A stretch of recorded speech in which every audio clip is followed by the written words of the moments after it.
So here we have the BMW M140i automatic on a 19 plate. I'm going to start off by showing you around the outside of the car, and then we'll hop in and run through some controls on the inside. But from the outside you can see that it's a 5-door car with alloy wheels. Let's start off inside the boot and then work our way around the rest of the car from there. As you'll see, there's plenty of boot space along with that 60/40 split folding rear seat, should you wish to increase that space even further. Just briefly before we climb in, I think it's well worth seeing the interior from this exterior point of view. There's plenty to run through on the dashboard, so let's hop in and we'll do that right now. Okay, now that we're inside the car, we're going to start with the dials. On the left-hand side, we have the speedometer, and on the right-hand side, the rev counter. At the bottom in the middle, you can see the total miles for this car, which are 2,979. The information displayed above that can be changed using a button on the end of the indicator stalk for various different bits of trip computer info, or a digital readout for the speedometer that you see being displayed now. If we back out to the steering wheel, on the left-hand side we have cruise control and speed limiter, and on the right-hand side stereo and phone controls, including voice activation for the phone.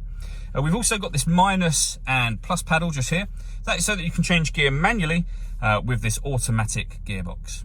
Over in the centre we have the touchscreen for the car. This is BMW's professional nav. As I say, this is all touchscreen, so you can access anything from here, like your radio and media, for example, or you can do everything using the iDrive system, which is essentially this dial, collection of buttons as well, but mainly the dial. So when you're on the move, you can go through any menu you want to go through. When it comes to music, you can see that we have DAB, FM and AM radio. We have got a CD player, as well as being able to stream music wirelessly via Bluetooth audio. We have USB input just there as well.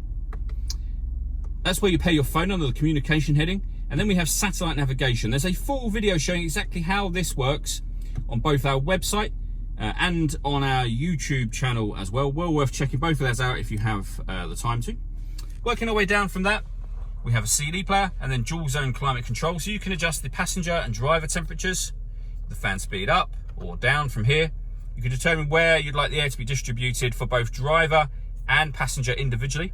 When you're happy with all of those settings, that button turns the air conditioning on, or if you hit auto, the car will take control of the fan speed and the direction of the air in order that it maintains those temperatures.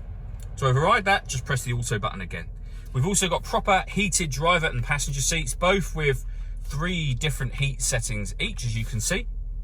Below that, we have a 12-volt charging socket and 2 cup holders. You can close those off if you want to. The gear lever for the fully automatic gearbox. And then these buttons just here. So this one, firstly, turns off traction control. And then this will change the driving setup of the car. So if I press the Sport button, we are then in Sport mode.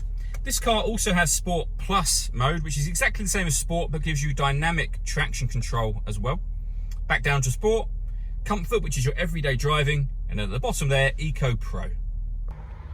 All that leaves me to say is thank you for taking the time to watch this video. If you'd like to come and see the car in person and have a test drive, please feel free to call any of our MJA sites. We'd love to hear from you soon.